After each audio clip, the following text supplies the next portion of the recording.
सब सबको जय यीशु की। प्रभु का अनुग्रह, उसकी रहमत, उसकी आशीष के लिए धन्यवाद कि ये मौका उसने दिया है कि हम सब मिलकर एक बार फिर से परमेश्वर के वचन से कुछ बातों को सीख सकें, कुछ बातों को समझ सकें। तो आज मेरे साथ निकालिए लूका रचित सुसमाचार, उसका 16 अध्याय।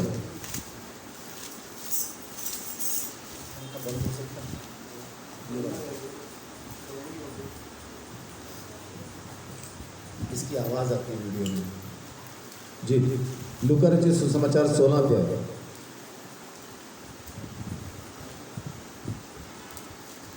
उसमें एक कहानी है चतुर भंडारी की। इस कहानी को हम आज गौर से पढ़ेंगे और सुनेंगे, समझेंगे। इसी कहानी के ऊपर हम बात करेंगे, अगर ये हो सकता है तो।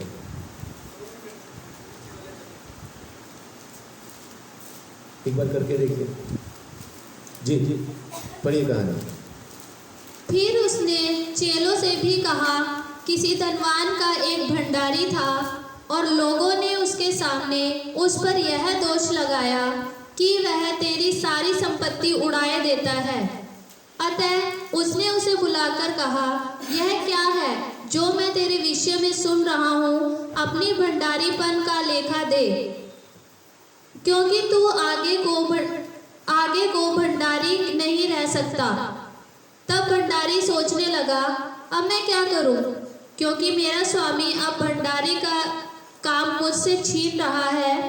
मिट्टी तो मुझसे खोदी नहीं जाती और भीख मांगने में मुझे लज्जा आती है। हाँ, अभी यहाँ तक कहानी क्या है कि जो भंडारी है ये अच्छा भंडारी नहीं है। इसकी चालाकियाँ पकड़ी गई हैं, इसके जो खबन है वो पकड़े गए हैं, और इसका मालिक अब इसको निकालने पे है। और मालिक ने कह दिया कि बस तेरी नौकरी ख़त्म होती है, मैं तुझे निकालने वाला हूँ। अब ये इस चीज़ में टेंशन में आ गया कि मैं करूँगा क्या। भीख मांग नहीं सकता, शर्म आती है। मजदूरी कर नहीं सकता क्योंकि कभी की नहीं, और मिट्टी खोदना बड़ा छोटा काम समझा जाता था। जो किसी भी लायक ना हो, जो पक्का नालायक हो, वो मजदूरी करता था। आज की तारीख में भी अगर आप देखें तो जो कम पढ़े हैं, जो ज़्यादा नहीं पढ़ पाए, पढ़ाई की वजह से नौकरी नहीं कर पाए, वो लोग मजदूरी का काम या कोई हाथ का काम करते हैं। आज की तारीख में ये बुरा नहीं माना जाता, क्योंकि अभी ये तकरीबन आम हो गया। हर घर के अंदर कोई ना कोई ऐसा हाथ का काम करने वाला मिलता है, अपना काम करने वाला मिलता है, जिसने अपना कोई छोटा मोटा कारोबार किया हुआ है या कुछ और वो काम करता है, उसके बारे में अभी नॉर्मल है। लेकिन उस टाइम की बात, जब की बात ये चल रही है, जब ये वचन बोला गया, यीशु मसीह ने कहानी बताई, यीशु मसीह ने दृष्टांत बताया, उस टाइम पे मजदूरी बहुत छोटा काम समझा जाता था, और भीख मांगना उससे भी छोटा। तो मजदूरी नहीं कर सकता, भीख नहीं मांग सकता, करूं क्या, अभी वो सोच रहा है जी। मैं समझ गया कि क्या करूँगा, ताकि जब मैं भंडारी के काम से छुड़ाया जाऊं तो लोग मुझे अपने घरों में ले लें। तब उसने अपने स्वामी के दिन अपने घरों में ले लेने का मतलब क्या है कि उस टाइम पे अगर किसी ने किसी के लिए कुछ कभी किया, जैसे कोई उपकार किया, कोई मदद की, सहायता की, तो उसका बदला दिए जाने का रिवाज था। लोग एहसान फरामोश नहीं थे। आज की तारीख में तो एहसान फरामोशी कूट कूट के भरी है। आपने अगर कोई दोस्त खोना हो, कोई रिश्तेदार गंवाना हो, तो उस पर एहसान करो, ख़त्म, दोबारा उसके साथ रिश्ता नहीं रहेगा। क्योंकि उसको भी पता ना कि वापस मुझे पलट के ये देना पड़ेगा। मैं एक जगह पे शादी में गया, आप लोगों ने ऐसी कितनी शादियां देखी कि जब शगुन डालने गए तो वो रजिस्टर लेके बैठे हुए थे।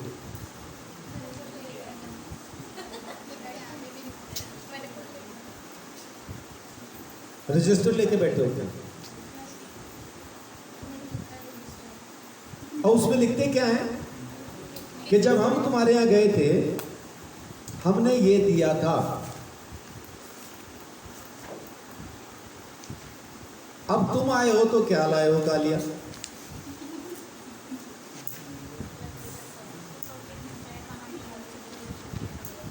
उससे कम नहीं दे सकते जितना हम दे के आए थे। या तो बराबर दो या थोड़ा बढ़ा के दो। और अगर किसी ने बढ़ा के दे दिया तो वो भी लिख लिया जाएगा। अगली बार जब उसके यहाँ पे शादी होगी तो पहले रजिस्टर वाला पढ़ेंगे क्या क्या दे के गया था, उसके हिसाब से फिर अपना शगुन बनाना पड़ेगा। इसीलिए लोग ना अमीर रिश्तेदारों की शादियों से डरते हैं, घबराते हैं, जाते नहीं, क्योंकि उन्होंने जो दिया होता है वो बहुत दिया होता है, अब उसके बराबर ये नहीं दे पाते। तो पहले से फ़ोन पे माफ़ी मांग लेते हैं, या तो कि जी जो आप दे गए थे हम तो गरीब है जी, आपने तो मदद की थी, हम तो नहीं दे सकते। आगे वो भी अमीर है तो फिर वो भी कह देगा कोई बात नहीं, आ जाओ आओ, शादी में तो आओ। इसका मतलब है कि ये लेन देन आज भी चल रहा है। अगर किसी ने कुछ हमारे लिए किया तो उसको वापस देना है, और देना कितना है, कम से कम उतना तो देना ही है जितना उसने हमें दिया, उससे बढ़ के हो सके तो वो बढ़ के देना। अभी ये चतुर भंडारी क्या कह रहा है कि कुछ ऐसा करता हूं, कुछ ऐसा एहसान मैं लोगों पे करता हूं कि जब यहां से निकाला जाऊं तो लोग मुझे अपने घरों में ले लें। इसका मतलब कि अभी वो बड़े सेठ के यहाँ पे नौकरी कर रहा है, लेकिन ये कुछ छोटे सेठों पे एहसान करेगा, कुछ छोटे लोगों पे ऐसा एहसान करेगा जो आगे भंडारी रख सकते हैं। उतनी तनख्वाह नहीं देंगे जितनी ये दे रहा है, लेकिन फिर भी रख सकते हैं, तो वो मुझे रख लेंगे, मुझे अपने पास भंडारी के तौर पे, नौकर के तौर पे अपने घर में, अपने कारोबार में शामिल कर लेंगे, मुझे ले लेंगे। ऐसा सोच के अब इसने एक प्लान बनाया कि चलो ये करता हूँ। तो क्या किया इसने? तब उसने अपने स्वामी के देनदारों को एक एक करके बुलाया और पहले से पूछा, तुझ पर मेरे स्वामी का कितना कर्ज है? उसने कहा 100 मन तेल। तब उसने उससे कहा, अपना खाता बही ले और बैठकर तुरंत 50 लिख दे। फिर उसने दूसरे से पूछा, तुझ पर कितना कर्ज है? उसने उससे कहा 100 मन गेहूँ। तब उसने उससे कहा, अपना खाता बही लेकर 80 लिख दे। स्वामी ने उस अधर्मी भंडारी को सराहा। अब देखिए, अब इसने क्या किया, तेल गेहूं, यहाँ पे आपको माप जो है अलग अलग दिखाई देगा, है ना। तेल का कितना था उसमें अलग है, गेहूं का कितना था, यहाँ पे आपको गिनती अलग दिखाई देती है, अलग पढ़ने में आती है। लेकिन जब इनके पैसों को आप गिन के देखें तो सबका बराबर माफ किया इसने। अगर इसने तेल वाले का 50,000 माफ किया है तो गेहूं वाले का भी 50,000 ही माफ किया है, लेकिन यहाँ पे गिनती आपको अलग अलग दिखाई देती है। वो कीमत के हिसाब से जब आप देखेंगे तो पैसा उतना ही बनेगा इनका। तो इसने सबका ही 50-50 माफ किया, किसी का ज़्यादा किसी का कम नहीं किया, सभी का उतना उतना ही 50-50 हज़ार सबका माफ कर दिया। और आगे लिखा है, जब मालिक को ये पता चला कि मेरे जिस भंडारी को मैं निकालने वाला हूँ, क्योंकि अभी निकाला नहीं ना, और अपने हाथ से भी नहीं लिख रहा ये भंडारी ऐसा चालाक है कि घर बैठ के खुद ही उसने वो इसमें खाता बही लिखा है। हिंदुस्तान के अंदर प्रचलन जो उसका शब्द है वो है बही खाता। बही खाते में लेके खुद से काट के नहीं लिख दिया, जिसका है उसको बुलाता है और उसको कहता है तू लिख, तू अपने हाथ से लिख, क्योंकि अब इसकी लिखत खत्म हो चुकी। मालिक कह चुका ना मैं तुझे निकाल रहा हूं। उसके बाद अगर लिखेगा तो पकड़ा जाएगा, तूने बाद में लिखा। तो खुद नहीं लिख रहा है, चालाकी से सामने वाले से लिखवाता है। लेकिन अभी पढ़ा, मालिक ने सराहा, देखिए तो क्या लिखा है। स्वामी ने उस अधर्मी भंडारी को सराहा कि उसने चतुराई से काम किया है। ये सराहने वाला काम है क्या? सराहना क्या होता है? शाबाशी देना, उसके काम की प्रशंसा करना, वेरी गुड, बहुत अच्छा किया। अब ये अच्छा कर रहा है क्या? पहले से कुछ गड़बड़ कर रहा था, मालिक उसको निकालना चाहता है, निकलने से पहले और गड़बड़ की, मालिक को और नुकसान पहुंचा दिया इसने। तो मालिक क्यों इसको सराह रहा है, मालिक क्यों इसकी प्रशंसा कर रहा है, मालिक क्यों कह रहा है तूने बहुत बढ़िया काम किया भाई, वेरी गुड, मालिक क्यों कह रहा है? क्योंकि अभी तक पब्लिक को नहीं पता कि मालिक इसको निकालने वाला है। पब्लिक अभी नहीं जानती, जिनका कर्जा इसने माफ किया वो लोग भी नहीं जानते कि मालिक इसको निकालने वाला है। और जब ये कर्जे माफ करता है तो नाम किसका हो रहा है, किसने माफ किया? नाम हो रहा है मालिक ने माफ किया। अब मालिक की वाहवाही हो रही पूरी मार्केट के अंदर, यार कितना दयालु आदमी है, वो कर्जे माफ किए उसने सबके। अरे सेठ जी नमस्कार, बहुत बहुत धन्यवाद, क्या हुआ आपने कर्जे माफ कर दिए, 50,000 मेरा, इसका 50,000, बहुत बहुत धन्यवाद, आगे आपका जितना कर्जा होगा हम टाइम पे देंगे। अब मालिक मार्केट में एम ही नमस्ते लेता हुआ आ रहा है कर्जा भी माफ नहीं किया, फिर भी लोग उसकी तारीफ कर रहे, वेरी गुड, बहुत अच्छा किया, आपने कर्जा माफ किया, बहुत बहुत धन्यवाद सेठ जी। अब सेठ जी घर पहुंचे और अगर अब इस चतुर भंडारी को नौकरी से निकालें तो फिर क्या होगा? मालिक की अपनी बेइज्जती होनी है। सबको पता चल जाएगा मालिक ने कर्जे माफ नहीं किए थे, वो भंडारी अच्छा आदमी था उसने किए थे, हमने बता दिया, बेचारा फंस गया। अब वो बेचारा हो जाएगा, मालिक खराब हो जाएगा। इसलिए मालिक बोल रहा है तूने बड़ी चतुराई से काम किया, वेरी गुड। अब उसको चाह के भी नहीं निकाल सकता, उसको रखना ही पड़ेगा। अब यीशु आगे क्या कह रहे हैं? क्योंकि इस संसार के लोग अपने समय के लोगों के साथ रीति व्यवहारों में ज्योति के लोगों से अधिक चतुर हैं। आगे, और मैं तुमसे कहता हूँ कि अधर्म के धन से अपने लिए मित्र बना लो, ताकि जब वह जाता रहे तो वे तुम्हें अनंत निवासों में से ले ले।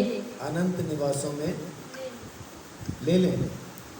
अब यीशु मसीह यहाँ पे क्या शिक्षा दे रहा है? ये पूरी कहानी बताने के बाद क्या कह रहा है कि अपने पैसे से दोस्त खरीदो ताकि तुम भी अनंत जीवन में प्रवेश करो। इसका मतलब है, अब यहाँ पे जो सार निकल के आया कहानी का वो ये है कि जिस तरह से इस चतुर भंडारी ने पैसे का इस्तेमाल करके लोग जीत लिए ताकि जब वो निकाला जाए तो उनके घर में जाके रह पाए, वैसा ही तुम भी जो कुछ तुम्हें दिया है उसको परमेश्वर की महिमा के लिए इस्तेमाल करो ताकि अनंत जीवन को तुम भी हासिल कर पाओ। लेकिन बहुत बार क्या होता है कि हम बस इस पे कब्जा करके रहना चाहते हैं, है ना? अब पढ़ दीजिए, नीचे तक कहानी खत्म कर दीजिए, 9 से दोबारा पढ़ दीजिए। और मैं तुमसे कहता हूँ कि अधर्म के धन से अधिक लिए अपने लिए मित्र बना लो, ताकि जब वह जाता रहे तो वे तुम्हें अनंत निवासों में ले ले। जो थोड़े से थोड़े में सच्चा है वह बहुत में भी सच्चा है, और जो थोड़े से थोड़े में अधर्मी है वह बहुत में भी अधर्मी है। इसलिए जब तुम अधर्म के धन में सच्चे ना ठहरे तो सच्चा धन तुम्हें कौन सौंपेगा? और यदि तुम पराये धन में सच्चे ना ठहरे तो जो तुम्हारा है उसे तुम्हें कौन देगा? कोई दास दो स्वामियों की सेवा। अभी यहाँ पे यीशु मसीह क्या बोल रहा है कि अधर्म के पैसे में अगर तुम ईमानदार नहीं रहे तो तुम्हें स्वर्गीय धन कौन देगा? अगर पराये धन में, पराये धन कौन सा है? ये जमीन के ऊपर हम परदेसी हैं, यहाँ पे सब कुछ पराया है। जिस बच्चे के लिए लोग रो रहे हैं, अनिकेत के लिए परेशान हो रहे हैं, इतना पूरा खानदान इकट्ठा हो गया, 5 मिनट नहीं रख पाए उसको घर के अंदर, हॉस्पिटल से लाए बाद में उसको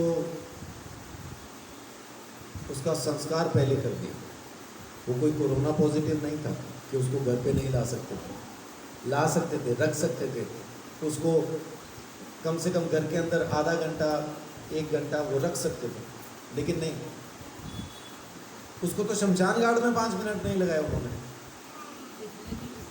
फटाफट लाए, रखा और देखने तक नहीं दिया, उसकी अपनी बहन ने देखा भी नहीं, उसको माँ को भी नहीं देखने दे रहे। तो माँ बहन नहीं देख पाए, है ना। कहने के लिए क्या है, हमारा बच्चा था, लेकिन असल में कौन था, परदेसी था जमीन पे। जैसे ही सफर खत्म हुआ, सबने निपटा दिया, जल्दी से खत्म करो। अपना ही बाप जब मर जाए, रात को उसकी लाश अगर घर में रखनी पड़ जाए, उसी कमरे के अंदर बेटा नहीं सोता लाश के पास। वो बाप जिसने जिंदगी भर पाला, मरने के बाद एक ही रात के लिए वो भूत हो जाता है, उस कमरे में नहीं सोएंगे। इसका मतलब वो जो था परदेसी था। हम यहाँ पे परदेसी हैं, ये पराया देश है, अपने देश हम जाएंगे एक दिन। आमीन। प्रभु का धन्यवाद कि हमें हमारे देश का एड्रेस भी पता है और वहाँ पे अपने लिए मकान भी बना हुआ है। आमीन। जाके वहाँ किराए पे मकान नहीं ढूंढने वाले, एड्रेस है वहाँ, बाकायदा एड्रेस है। जैसे ही पहुँचेंगे जश्न होगा, आ गया। जब अपने गांव के अंदर कोई लौट के आता है तो कैसा होता है, आ गया भाई, आ गया, वो अच्छा किया यार, बस अब यहीं रहे, हमारे साथ ही रहे ना, बढ़िया हो गया, बढ़िया हो गया। जब अपने घर में कोई आता है तो ऐसा होता है। पराये धन में अगर हम विश्वास योग्य नहीं रहे हैं, तो जो हमारा अपना है वो कौन देगा, यीशु कह रहा है। इसका मतलब है कि परमेश्वर की वो सामर्थ, परमेश्वर की पवित्र आत्मा का अधिकार, वो तमाम चीज़ें जो हमें परमेश्वर से, उस स्वर्ग से मिलने वाली हैं, उसका ताल्लुक ज़मीन के इस पैसे से भी है। अगर हम इस ज़मीन के पैसे के साथ जुड़ गए हैं और इस पैसे से अलग नहीं हो पा रहे, इसी पैसे की चिंता हमें सताती है, तो इसका मतलब अभी तक हम उस स्वर्गीय धन को जान नहीं पाए, समझ नहीं पाए, वहाँ तक पहुँच नहीं पाए। और यीशु कह रहा है कि अगर तुम्हें यहीं की परेशानी है, तो फिर वहाँ का तुम्हें कौन देगा, फिर कोई नहीं देगा। यहाँ पे यीशु मसीह कहता है, दो स्वामियों की सेवा कोई नहीं कर सकता। अब पढ़िए, कोई दास दो स्वामियों की सेवा नहीं कर सकता, क्योंकि वह तो एक से बैर और दूसरे से प्रेम रखेगा, या एक से मिला रहेगा और दूसरे को तुच्छ जानेगा। तुम परमेश्वर और धन दोनों की सेवा नहीं कर सकते। नहीं कर सकते, नहीं कर सकते। एक के साथ हम अच्छे से रहेंगे, दूसरे की चिंता रहेगी, है ना। एक के साथ बढ़िया से हम जिंदगी बिता लेंगे और दूसरे के साथ हम उतना अच्छा रिश्ता नहीं रख पाएंगे, सोचते रहेंगे उसके बारे में, हमें जुड़ना है, हमें करना है, लेकिन असल में जुड़े किसके साथ रहेंगे, पैसे के साथ, पैसे के साथ या परमेश्वर के साथ। फिर पैसे के बारे में हम सोचेंगे चलो ऐसा करना है, लेकिन कर नहीं पाएंगे क्योंकि परमेश्वर के साथ जुड़े हैं। ये कहानी मैंने आपको क्यों बताई, क्योंकि मत्ती 6 अध्याय में अभी हम जाने वाले हैं, मत्ती 6 का 25। यहां से ये कहानी, वहां पे यीशु मसीह इस बात को कह रहा है 6 का 25 में, दो स्वामियों की सेवा नहीं कर सकते। पढ़िए तो वहां पे फिर दोबारा वही लिखा है, लेकिन उससे पहले ये दृष्टांत है जो यीशु ने सुनाया, मत्ती उसको नहीं लिखता है, लूका ने उसको लिखा। जी 6 का 25, आप 25 पढ़िए। इसलिए मैं तुमसे कहता हूँ कि अपने प्राण के लिए यह चिंता ना करना कि हम क्या खाएंगे और क्या पिएंगे, और ना अपने शरीर के लिए कि क्या पहनेंगे। क्या प्राण भोजन से और शरीर वस्त्र से बढ़कर है। अभी यहाँ पे क्या लिखा, चिंता नहीं करना। दो स्वामियों की सेवा नहीं कर सकते, ऊपर इसके ऊपर लिखा है, लेकिन आगे क्या लिखा है कि चिंता नहीं करना। इसका मतलब है कि अगर हम पैसे के साथ जुड़े हैं तो चिंता भी कर रहे हैं। और चिंता किस चीज़ की, क्या खाएंगे, क्या पिएंगे, कैसे रहेंगे, कैसे जिएंगे। घर की अगर किसी लड़की की शादी होने वाली है तो लड़के के लिए सबसे पहला सवाल होता है, अपना मकान है क्या। सबसे पहली बात, अपना मकान है क्या। अगर अपना मकान नहीं है, लड़का चाहे सोने का हो, नहीं, वो लड़के का ना अपना मकान नहीं था। लड़का बेशक कितना ही अच्छा क्यों ना हो, और अपने मकान वाला चाहे अपने मकान में ले जाके पीटना ही शुरू करे, लेकिन मकान तो अपना है ना, अपने मकान में पीटता। और वो जो किराए वाला है, बेशक वो उसको कितना ही अच्छे से रखे, लेकिन किराए का है। यानी ये चिंता जरूर रहती है, क्या खाएंगे, क्या पिएंगे, क्या पहनेंगे, कैसे जिएंगे।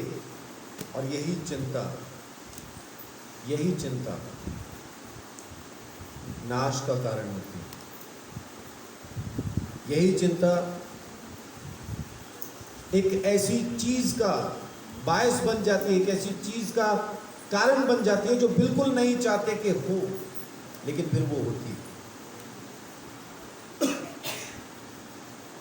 नीति वचन में आइए आप, दूसरे अध्याय से हम देखेंगे। नीति वचन भरा पड़ा है इस बात के लिए कि अगर चिंता करनी है तो बुद्धि की करो, पैसे की नहीं करो, धन की नहीं करो। और बुद्धि क्या है? परमेश्वर का भय मानना ही बुद्धि का आरंभ है। परमेश्वर का भय है बुद्धि। 2 अध्याय उसकी 3-4 देखिए।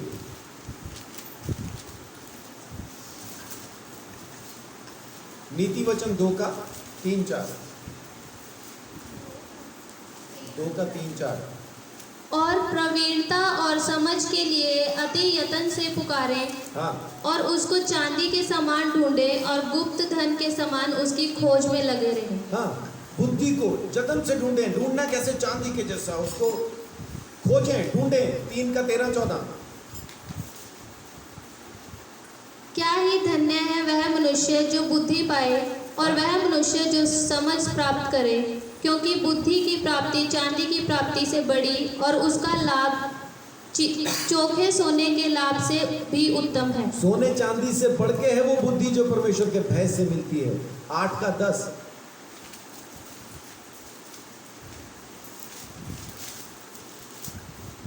चांदी नहीं, मेरी शिक्षा ही को लो, और उत्तम कुंदन से बढ़कर ज्ञान को ग्रहण करो। आमीन। 19। मेरा फल चोखे सोने से वरन कुंदन से भी उत्तम है, और मेरी उपज उत्तम चांदी से अच्छी है। हाँ, 16 का 16।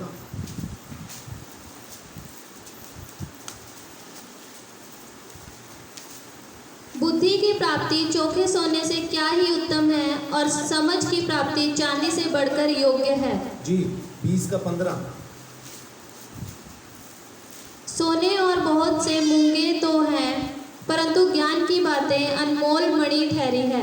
हाँ, भरा पड़ा है पुराना नियम, खासतौर से नीति वचन भरा हुआ है इस बात के साथ कि बुद्धि पाओ। पैसे की चिंता नहीं, ये पैसे से कहीं बढ़ के है। परमेश्वर के साथ जीने की बुद्धि हम सबके पास होनी चाहिए। और बाइबल साफ कहती है कि अगर किसी के पास परीक्षाओं के समय में परमेश्वर के साथ जीना कैसे है, इस बात की बुद्धि अगर ना हो तो मांगे। याकूब 1 का 5 में लिखा है, बुद्धि की घटी हो किसी के पास। और वो कौन सी बुद्धि? यही वाली बुद्धि जो हमें परीक्षाओं में जीना सिखाती है। जब तुम नाना प्रकार की परीक्षाओं में पढ़ो तो इसे पूरे आनंद की बात समझो। अगर उसमें जीना नहीं आ रहा है, वो समझ में नहीं आ रही है कैसे चलना है, तो परमेश्वर से वो बुद्धि मांगो। लोग पैसा मांगते हैं परेशानी से निकलने के लिए। परमेश्वर कह रहा है परेशानी से निकलना है तो बुद्धि मांगो, सब्र करना सीखो। हम परमेश्वर को उपाय बताते हैं, प्रभु ये कर दे सब ठीक हो जाएगा। परमेश्वर को पता है वो करने के बावजूद भी कुछ ठीक नहीं होगा। अगर तू ये कर दे तो सब बढ़िया हो जाएगा। जैसे मुझे बताया गया था, शायद यमुनानगर में वो शादी हुई थी। जिद करके दूल्हे ने गाड़ी मांगी, बढ़िया वाली गाड़ी मांगी, जिद करके मांगी। लड़की वालों ने बेचारों ने पता नहीं कैसा कैसा करके उसी दिन विदाई उसी कार में की। वो अड़ के बैठ गया, शादी हो गई, पूरी हो गई, लेके तब जाऊंगा जब कार दोगे ये वाली। दे दी कार। दूल्हा अपने दोस्तों के साथ उसी कार में बैठ के वहाँ से निकलता है। दुल्हन अपनी सास के साथ, ससुर के साथ, वो जो सजाई थी पहले उन्होंने डोली, उसी में आती। दुल्हन घर पहुँच गई, ये कई साल पहले की बात है। दूल्हा आज तक नहीं पहुंचा क्योंकि उसी कार का रास्ते में एक्सीडेंट हुआ। दूल्हा और वो सारे दोस्त उसी एक्सीडेंट में मर गए। कभी कभी हम सोचते हैं ये मिल जाएगा, ये हो जाएगा तो सब सही हो जाएगा। कार तो मिल गई, लेकिन क्या सब सही हो गया? वो दुल्हन जो यहां से विदा हुई थी, ससुराल पहुंचते तक विधवा हो गई। वो जिसको यहां से सुहागिन करके विदा करके लेके गए, घर पहुंची तो विधवा थी। क्या कार मिलने से सब सही हो गया? हम बहुत बार सोचते हैं कि प्रभु तू उपाय कर दे, सब सही हो जाएगा, और उपाय खुद बताते हैं ये कर दे सब सही हो जाएगा। परमेश्वर को पता है क्या सही है क्या गलत है, उसको फैसला लेने दीजिए। इसी को कहते हैं बुद्धि। परमेश्वर की समझ का सहारा लेना, परमेश्वर के उपाय पर विश्वास करना। यहोवा यीरे, वो उपाय करेगा, वो मुहैया कराएगा। मैं यहोवा यरी हूं, मैं मुहैया करूंगा। लेकिन हम क्या कहते हैं? तू यहोवा यरी है, मैं बता रहा हूं वो मुहैया करा। यहोवा यरी तू ही है, लेकिन जो बता रहा मैं हूं ना, वो मुहैया करा। अब्राहम भी अगर यही कह रहा होता तो आज तक हम अब्राहम को विश्वास का पिता ना कह पाते। परमेश्वर ने कहा अपना बेटा ला, कुर्बान कर, ले गया। रास्ते में बेटा पूछ रहा है, पापा बलि किसकी चढ़ाएंगे? चिंता नहीं कर, परमेश्वर उपाय करेगा। ये नहीं कहा तेरी, चिंता नहीं कर, परमेश्वर उपाय करेगा। पहाड़ पे पहुंच गए। बेटे को पता तब चला जब बांध बूंद के उसको ही लिटा दिया वेदी के ऊपर। अच्छा मैं हूं क्या बलि? वाह बाहुबली। अभी जब बलि चढ़ाने की बारी आई तब परमेश्वर ने रुका, रुक, ये नहीं है बलि। कभी कभी हम सोचते हैं यही बलि है। परमेश्वर कह रहा है ये नहीं है, वो देख झाड़ियों में फंसी है, वो है बलि। अच्छा वो था, मैं तो ये लिटा दिया। उठ बेटा, तू नहीं है, वो है।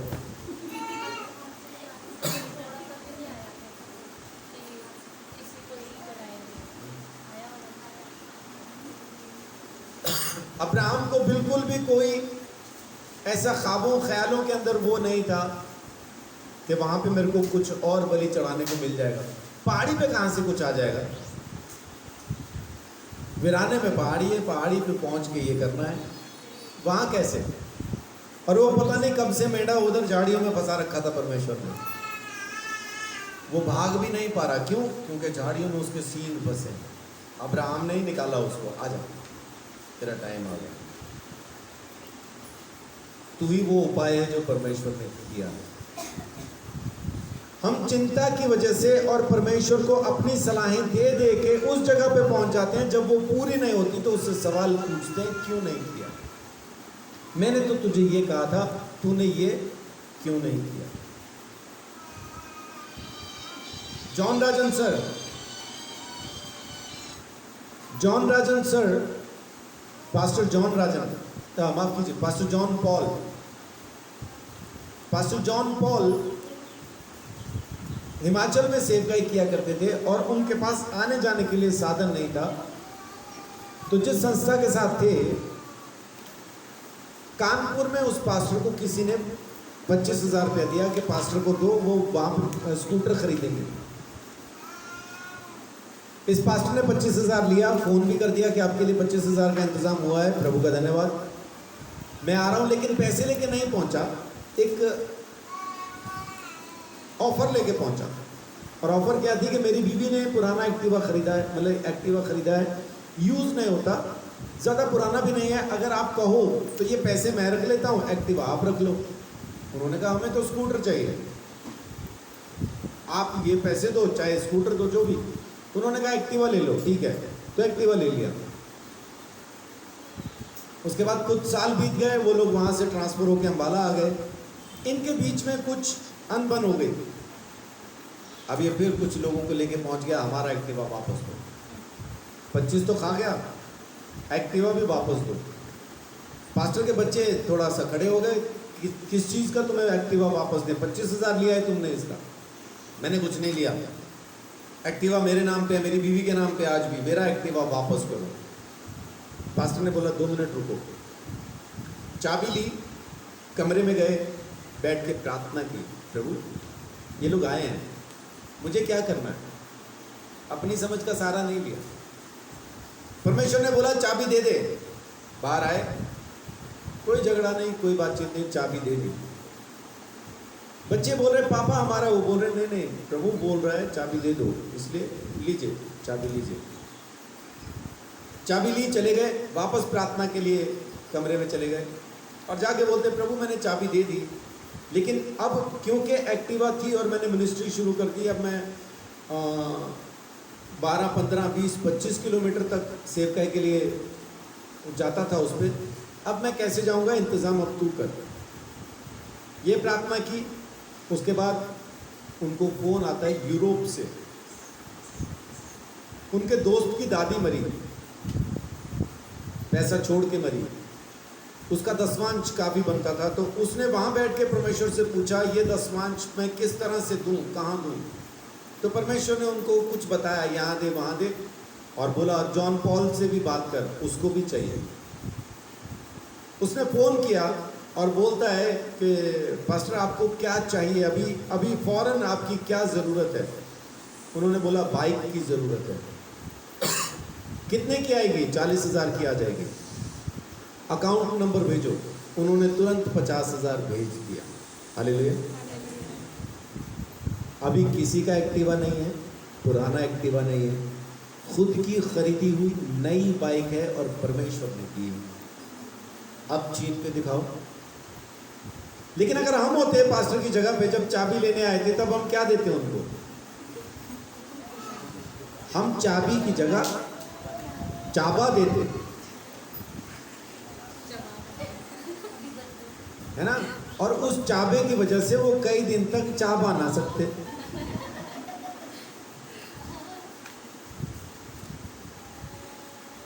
क्यों ऐसा हम करते? पैसे की वजह से, पोजेशन की वजह से।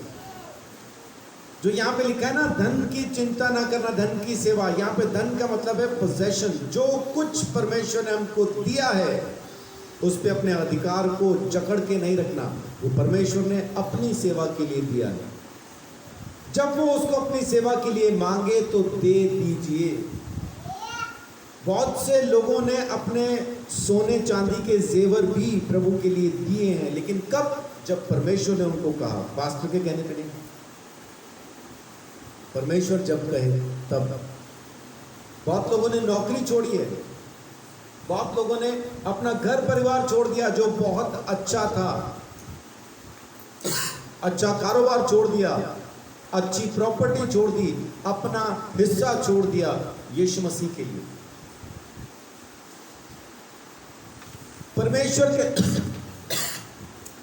के साथ चलना, परमेश्वर की समझ पे सहारा रखना,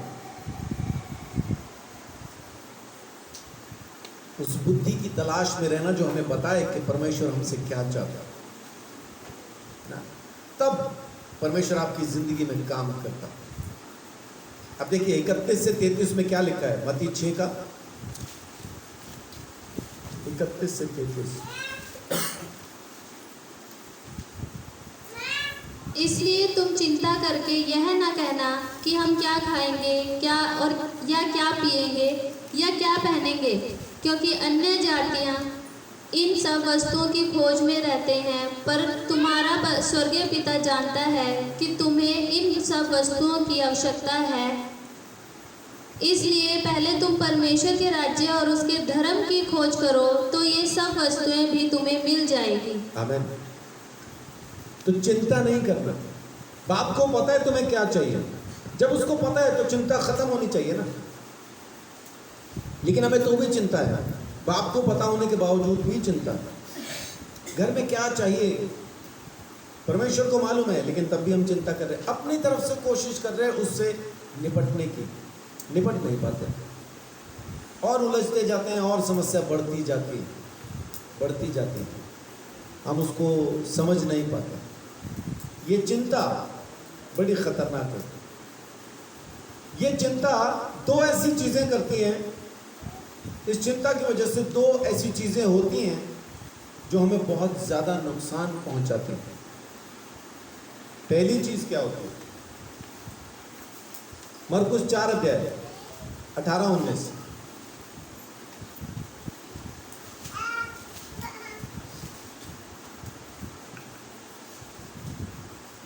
जो झाड़ियों में बोए गए ये वे हैं जिन्होंने वचन सुना और संसार की चिंता और धन का धोखा और अन्य वस्तुओं का लोभ उनमें समा कर वचन को दबा देता है और वह निष्फल रह जाता है।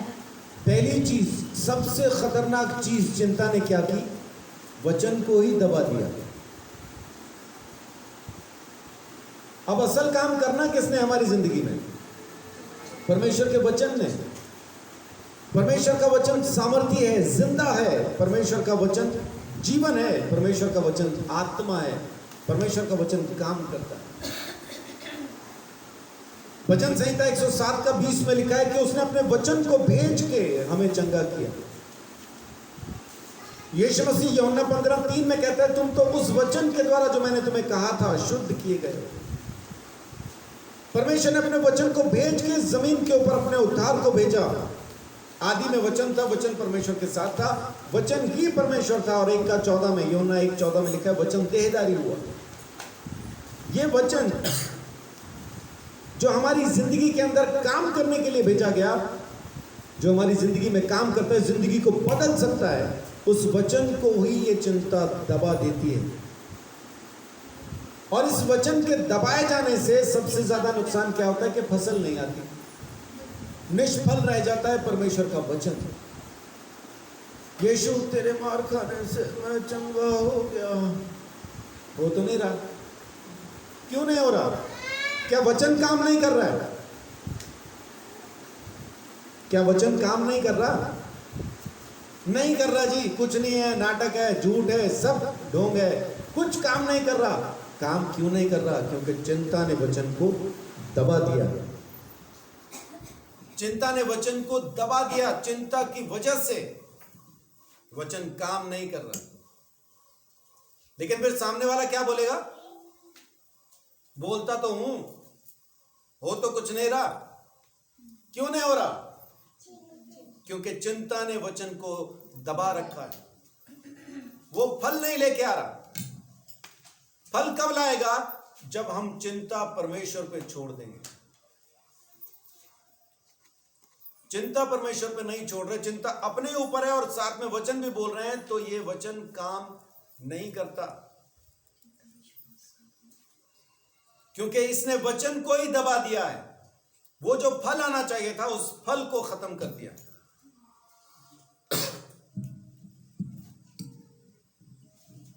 इस वजह से ये वचन काम नहीं करता। वचन कब काम करेगा? जब हम अपनी चिंता परमेश्वर को सौंप देंगे। जब सौंपी चिंता, फिर देखो कैसा काम करता। मूसा गया परमेश्वर के पास, परमेश्वर अब क्या करूं? क्या हो गया? काहे रो रहे? प्रभु आगे समुद्र, तू ही लेके आए इस रास्ते से। आगे समुद्र है, पीछे सेना है, क्या करूं? कहां जाऊं? परमेश्वर कह रहे तेरे हाथ में क्या है? लाठी। तो मेरी दुआई क्यों दे रहा है? समुद्र के ऊपर बढ़ा इस लाठी को। उसने पूछा नहीं दोबारा, इससे क्या होगा?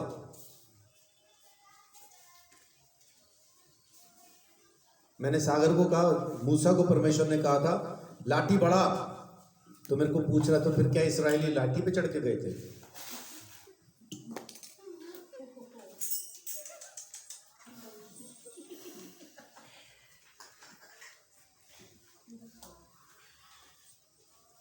ऐसा नहीं, मूसा ने सवाल ही नहीं पूछा।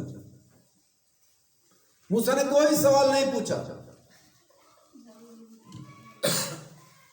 क्या है तेरे हाथ में? लाठी। समुद्र पे बढ़ा, जाके बढ़ा दी। और फिर क्या हुआ? पुरवाई चली, सारी रात चली।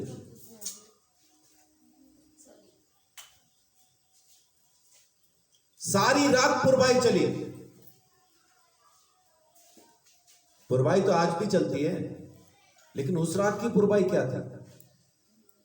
उस रात की पुरवाई ऐसी थी कि उसने समुद्र को 2 हिस्से कर दिया। क्यों? क्योंकि मूसा ने परमेश्वर के कहने पे लाठी बढ़ाई, बिना सोचे, कोई सवाल नहीं, इससे क्या होगा? समुद्र पे लाठी बढ़ा तो क्या होगा? लाठी बढ़ाने से क्या हो जाएगा? सेना तो पीछे खड़ी है, और समुद्र पे लाठी बढ़ाऊं, ये कोई जहाज है क्या? क्या करूं लाठी बढ़ा के? कुछ नहीं पूछा। हमारे पास बहुत सवाल होते हैं परमेश्वर से पूछने के लिए, क्योंकि हमारे पास बुद्धि है ना। परमेश्वर कह रहा है इसका इस्तेमाल ना कर। अपनी सारी बुद्धि, सारे प्राण, सारे मन से मुझसे प्रेम रख, और मैं उपाय करूंगा, और वो करता है।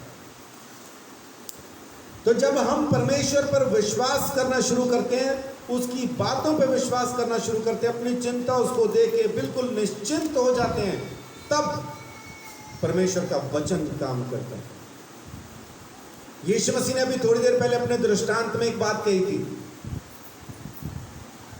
कि अगर तुम इस थोड़े से धन में विश्वास योग्य नहीं रहे, तो तुम्हें ज्यादा कौन देगा? पराये धन में विश्वास योग्य नहीं रहे, अपना कौन देगा?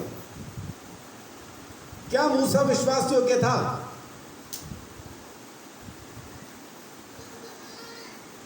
हाँ था। इसीलिए वो सामर्थ उसको मिली कि समुद्र को 2 हिस्से कर दिया। मेरा ख्याल इब्रानियों 3 अध्याय है।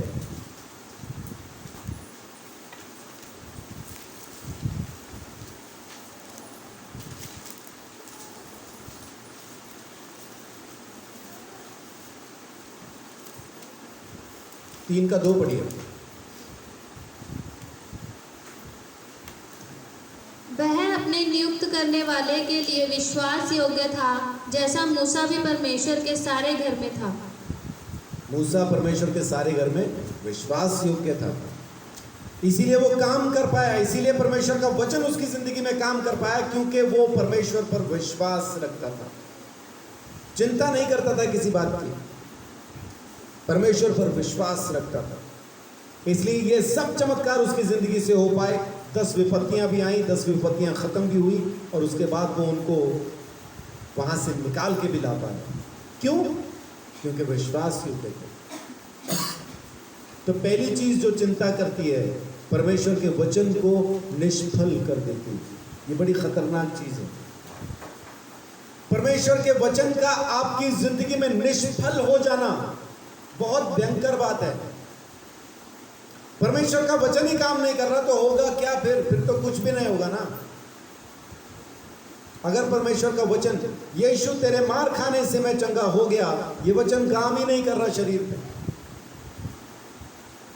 काम ही नहीं कर रहा। क्यों नहीं कर रहा? चिंता की वजह से। कह रहे, लगातार कह रहे, सुबह से शाम तक कई बार कहा, कई महीनों से कह रहे, चंगे नहीं हो रहे। क्यों? क्योंकि चिंता ने वचन को दबा दिया। और दूसरा काम जो चिंता करती, पहला पत्रस 5 का 7 और 8।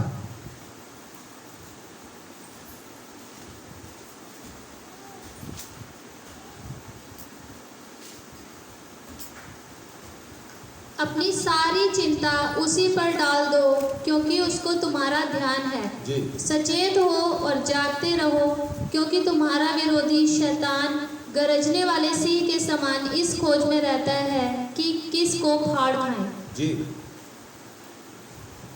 चिंता परमेश्वर को दे दो, अपनी सारी चिंता परमेश्वर पे डाल दो, नहीं तो शैतान तैयार है हमला करने के लिए, फाड़ खाने के लिए, खत्म कर देने के लिए। चोर किस लिए आया? खाली चोरी करने, घात करने, नाश करने। सिर्फ चोरी करने नहीं आया है, नाश कर देने के लिए आया है, घात कर देने के लिए, खत्म कर देने के लिए, मार डालने के लिए आया है। तो इसको घुसने मत दीजिए। चिंता की खिड़की खोलिए मत। चिंता की खिड़की खुली तो शैतान का हमला जरूर हो जाएगा। तो अब करें क्या फिर? अगर बाय चांस ये हो गया है तो अब करें क्या? याकूब 4 अध्याय उसकी 6 आयत से आगे पढ़ना शुरू कीजिए।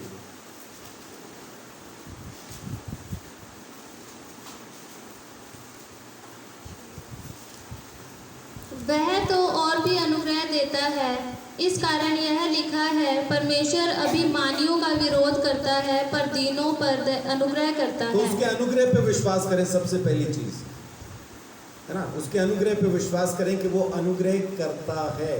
जी आगे बढ़िए। इसलिए परमेश्वर के अधीन हो जाओ और शैतान का सामना करो तो वह तुम्हारे पास से भाग निकलेगा। परमेश्वर के निकट आओ तो वह भी तुम्हारे निकट आएगा। हे पापियों, अपने हाथ शुद्ध करो और हे दुचिते लोगों, अपने हृदय को पवित्र करो। दुखी हो और शोक करो और रो। तुम्हारी हंसी शोक में और तुम्हारा आनंद उदासी में बदल जाए। प्रभु के सामने दीन बनो तो वह तुम्हें शिरोमणि बनाएगा। हाँ, तो अब अगर ऐसा हो गया है, अगर हम ऐसा कर चुके हैं, चिंता के अंदर फंस चुके हैं, तो अब क्या करें? परमेश्वर का वचन कहता है मन फिराओ। अपने जो तुम्हारा दो चित्त है, दो चिते मन को शुद्ध करो, अपने हृदय को साफ करो। दो चिते नहीं रहना। दो चिता क्या होता है? हो जाएगा, देखो पता नहीं, अब तक तो नहीं हुआ, आगे देखते हैं। तो कभी उसके चित्त में आता है हो गया, कभी उसके चित्त में आता है नहीं हुआ।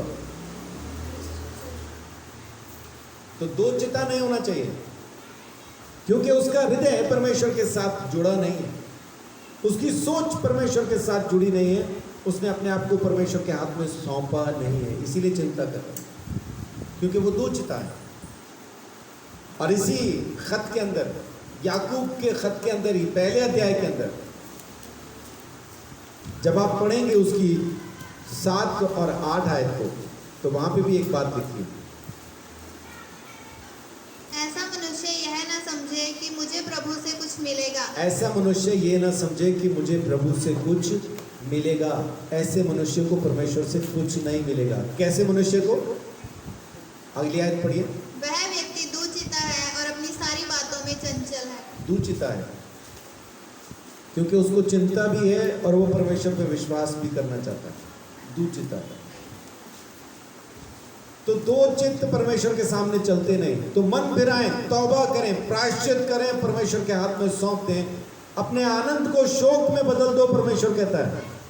इसका मतलब है कि अगर सिंपल बैठ के आप परमेश्वर के हाथ में अपने आप को नहीं सौंप पा रहे, आप आराधना करके, प्रार्थना करके मन नहीं फिरा पा रहे हैं, तो उपवास के साथ फिराएं।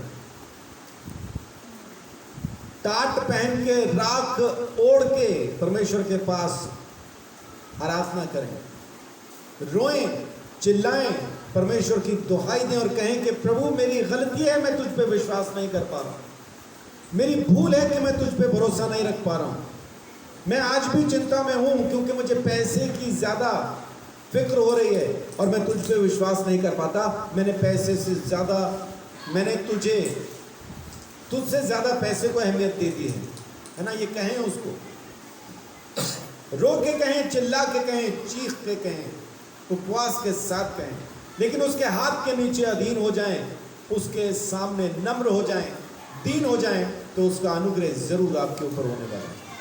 आमीन। और फिर बाइबल कहती है कि जब हम परमेश्वर के हाथ के अधीन हो जाते हैं, नम्र हो जाते हैं, दीन हो जाते हैं, तब जब शैतान के सामने खड़े होंगे तो भाग जाएगा और तब परमेश्वर का वचन भी काम करने लगेगा।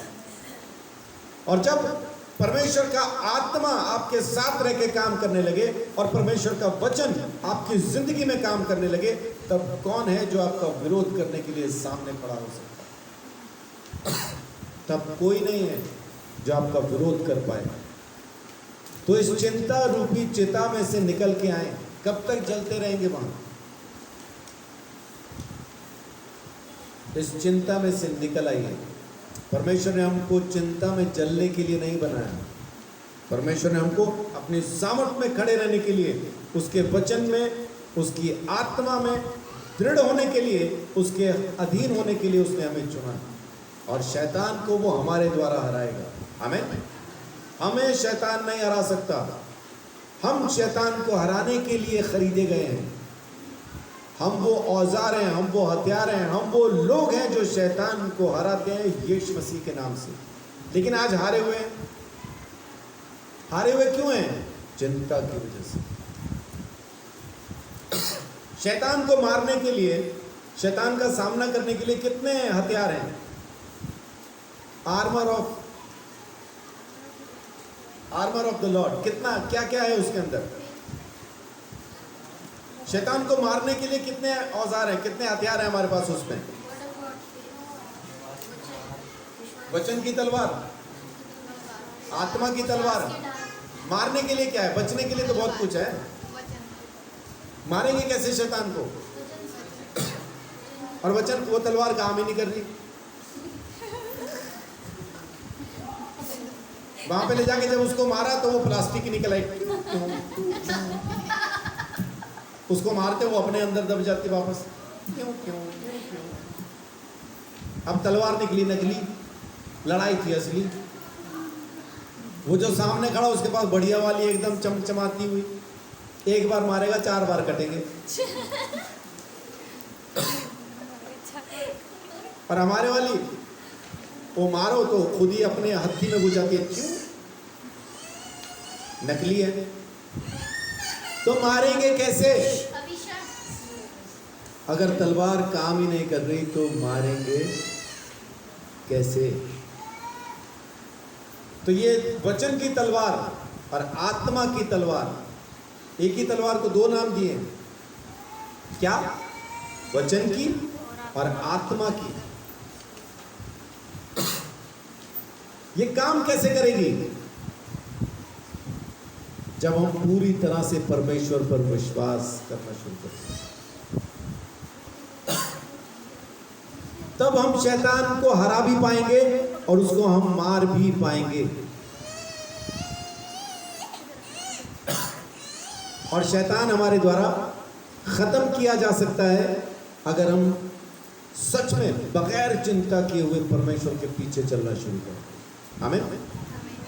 हम परमेश्वर के पीछे भी चल रहे हैं और चिंता भी कर रहे हैं। मालूम हमारी हालत क्या है? मेले में घूम रहे हैं और छोटी छोटी चीजों को तरसी निगाहों से देख रहे हैं।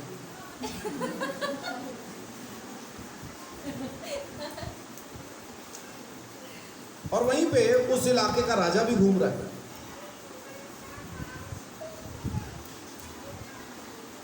बेचने वाला पूछता है, दोबारा लेगा? क्यों? पैसे नहीं है। लेकिन देख रहे वही है। कोई लस्सी बना रहा है तो साथ में बना रहे हैं। पिएगा? नहीं। क्यों? पैसे नहीं है। राजा वहीं घूम रहा है। और बाद में कोई पूछे, वो राजा कौन है? पापा है मेरे। वो तेरा बाप राजा, तू लस्सी नहीं पी सकता? ऐसा कैसा सा राजकुमार है तू? यही हालत हमारी है। मेले में घूम रहे हैं, बाप राजा है, छोटी छोटी चीजों को तरसे हुए देख रहे हैं।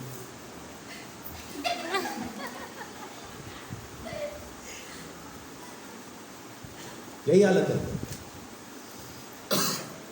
कब उस राजा का पर्स खुल जाएगा और हम जो चाहेंगे मिल जाएगा? कब? जब चिंता छोड़ के उस पर विश्वास करेंगे। आमीन। बाप है, मेरे साथ है, मैं जो चाहूं वो मैं पा सकता हूं। मुझे अपनी जेब देखने की जरूरत नहीं, बाप की जेब काफी। आमीन। सो यही करना शुरू कीजिए। इस चिंता की वजह से बहुत से लोग जमीन का तख्ता छोड़ देते हैं। क्यों? क्योंकि शैतान हमला करता है और घात कर देता है, चोरी कर लेता है, नाश कर देता है, लेकिन जमीन पे से ही कर पाता है। क्योंकि प्रभु यीशु है इसलिए आत्मा तो बच गया, लेकिन जमीन के ऊपर का सफर उसने खत्म कर दिया। तो इसलिए सावधान, चिंता नहीं करना, पैसे के ऊपर पोजेशन भी नहीं रखना, ये तो मेरा है, ये दे दूंगा तो फिर मेरा क्या होगा, अब तेरा क्या होगा कार्य। पैसा देने के बाद चिंता में आ जाते हैं। परमेश्वर ने दिया तो जो आपके पास है। मैं बाइबल कॉलेज में था, मेरे पास एक ही 100 का नोट बचा हुआ था, वो ऊपर पैंट जो मैंने लटका रखी थी उसी की जेब में पड़ा था। लाइब्रेरी में बैठा मैं कुछ पढ़ रहा था और बड़ी मज़ेदार चीज़ थी जो मैं पढ़ रहा था। अचानक से मेरे मन के अंदर आत्मा क्या बोलता है, अपनी पैंट संभाल जाके, नहीं तो तेरे 100 रुपये कोई चुराने वाला है। अब मैंने मन में सोचा 100 रुपये लेने जाऊंगा तो ये जो यहाँ पे मेरे को एक वो बना हुआ है ना, लिंक बना हुआ है, वो टूट जाएगा, दोबारा ये बात नहीं बन पाएगी। तो या तो 100 रुपये जाके ले लूं, या ये जो मज़ा मुझे इस वक्त वचन पढ़ने का आ रहा है, या तो ये ले लूं। तो मैंने फैसला किया 100 चोरी हो जाते, वचन पढ़ना, पढ़ता रहा। अगले दिन महीने का पहले संडे था और प्रभु भोज होना था, तो सब बोल रहे थे किसी ने कपड़े प्रेस कराने हो तो दे दो, मैं जा रहा हूँ। तो मैंने बोला हाँ मेरे भी ले जा यार, मैं दे रहा हूँ। तो मैंने कपड़े दिए, उसके बाद पैसे देने के लिए जब जेब में हाथ डाला 100 रुपया था ही नहीं। किसी ने सच में चुरा लिया। मैंने प्रभु को धन्यवाद दिया, कह रहे हाँ पाजी दो, जल्दी दो। मैं कह नहीं मेरे प्रेस ही पड़े हैं, प्रेस ही पड़े हैं, मुझे नहीं चाहिए। भेज दिया उसको। उसके बाद उड़ीसा के लड़के थे, उनके पास गया, उन लोगों के पास पैसे कम ही होते थे, तो वो लोग क्या करते थे, कपड़ों को कुछ इस तरह से तय करके अपने गद्दे के नीचे रात को रख के सोते थे, अगले दिन सुबह वो प्रेस जैसे निकलते थे। मधु को आते हैं ऐसे। तो मैं गया उनके पास, उनको जाके बोला यार मेरे कपड़े भी वैसा तय करके दो। तो वो हंसने लगे, कह रहे बाजी आप तो प्रेस करा सकते हो। मैं कह नहीं, आज मैंने यही देखना है ये कैसे होते हैं। उन्होंने प्रेस उसको तय किया और कह रहे हमारे पास ही छोड़ दो, सुबह हम दे देंगे आपको। ठीक है, उन्होंने अपना गद्दा उठाया, उसके नीचे कपड़े रखे, अगले दिन सुबह प्रेस कपड़े हमें मिल गए। लेकिन मुझे आज तक भी उस 100 रुपये के चोरी होने का दुख नहीं, क्योंकि मैंने उस 100 रुपये को चोरी हो जाने दिया। और कमाल मालूम क्या है, परमेश्वर ने नाम भी बताया था कौन करेगा। मैंने उसको आज तक नहीं पूछा, मुझे मालूम है किसने उठाया। मेरी घड़ी भी चोरी हुई बाइबल कॉलेज में, और जिसने चुराई थी वो सेवकाई में से एक दिन लौट के आया। मतलब वो वहाँ बाइबल कॉलेज में नहीं रहता था, कहीं सेवकाई कर रहा था। वहाँ से आया, वो नहाने गया हुआ था, अपने बेड पे उसने उतार के घड़ी रखी हुई थी। मैं उसके पास से गुजरा, घड़ी देखी, मैंने पहचान ली, उठा के पहन ली। प्रभु धन्यवाद, घड़ी मिली। अब मैंने पहन ली, वो पूछ रहा घड़ी मेरी कहाँ गई, तो उन्होंने बताया कि वो तो संजीपा जी ने पहन रखी है। अब वो मुझसे ये नहीं पूछ सकता मेरी घड़ी क्यों पहनी, क्योंकि मेरी ही घड़ी है। लेकिन उसने चालाकी से जाके वार्डन को बोला सर मेरी घड़ी चोरी हो गई। तो मेरे को एक लड़का आके कहता है पाजी वो कह रहे घड़ी चोरी हो गई। मैं कोई बात नहीं, मुझे बुलाया, ब्रदर ये घड़ी किसकी है? मैं मेरी है। कह रहे कहाँ से मिली? मैं कहा यहाँ इसके बेड पे पड़ी थी, नाम बताया बाकायदा। नहीं आपकी घड़ी वहाँ क्या कर रही थी? मैं पता नहीं 6 महीने पहले गायब हो गई थी, आज मिली मुझे, मैंने पहन ली। तो फिर उसको बुला के पूछा ब्रदर वो घड़ी तो संजीव की है। कह रहे नहीं मैंने तो 150 रुपये में ख़रीदी थी। तो पक्का पता चल गया मेरी ही है, आज तक मेरे पास है। तो मैंने बाइबल कॉलेज में कुछ भी जो मेरा चोरी हुआ उसके लिए मैंने कभी किसी को शिकायत नहीं की। धन्यवाद दिया प्रभु का, धन्यवाद परमेश्वर। मैं सोचता था बाइबल कॉलेज में आ गया, अब तो मैं स्वर्गदूतों में रहने वाला हूँ। संतों में रहने वालों में पता नहीं कैसे जीऊंगा, हम तो नशेड़ी चोर आदमी। लेकिन पहले दिन मेरे जब 2 रजिस्टर चोरी हुए तो मन में तसल्ली आई, ऐसा नहीं है, कल्ले चोर नहीं है यहाँ पे, और भी है, और भी है।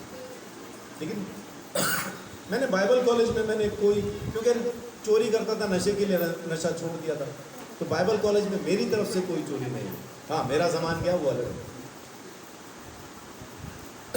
कहना क्या चाह रहा हूँ, आखिरी संदेश ये है आप लोगों के लिए, आपका कुछ चला भी जाए, कोई चुरा भी ले और आपको पता हो कि इसने चुराया है, तब भी पूछना नहीं, ले जाने दो, महंगे से महंगी चीज भी ले जाने दो। मेरे घर के अंदर से सोने की अंगूठी चोरी हुई और मुझे मालूम है किसने उठाई, मैंने आज तक नहीं पूछा। प्रभु का धन्यवाद कि वो हमारे चर्च में से कोई नहीं।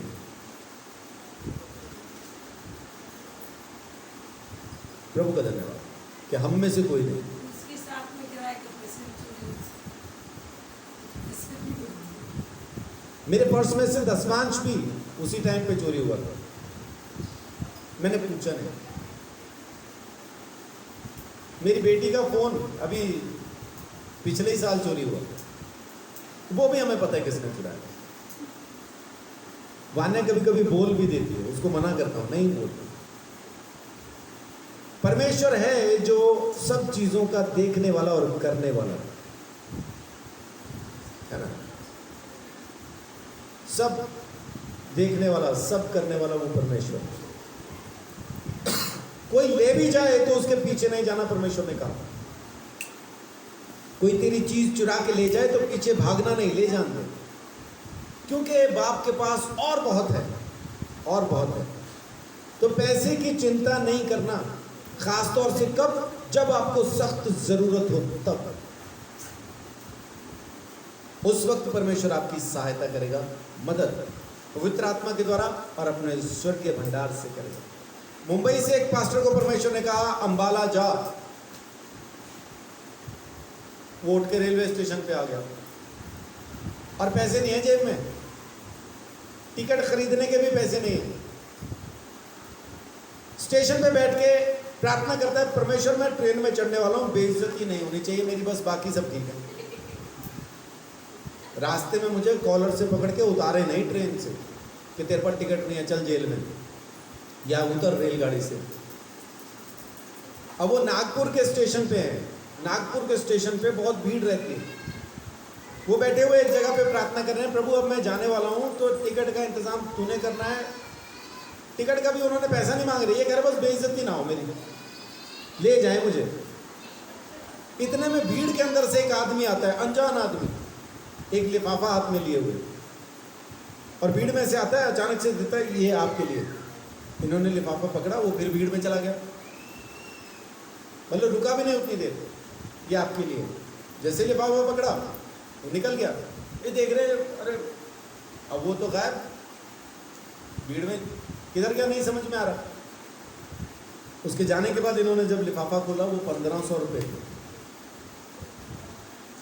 कौन दे गया पता नहीं, कहाँ से आया था पता नहीं, किसने भेजा था पता नहीं, जरूर उसी ने भेजा होगा जो उनको अंबाला भेज रहा था।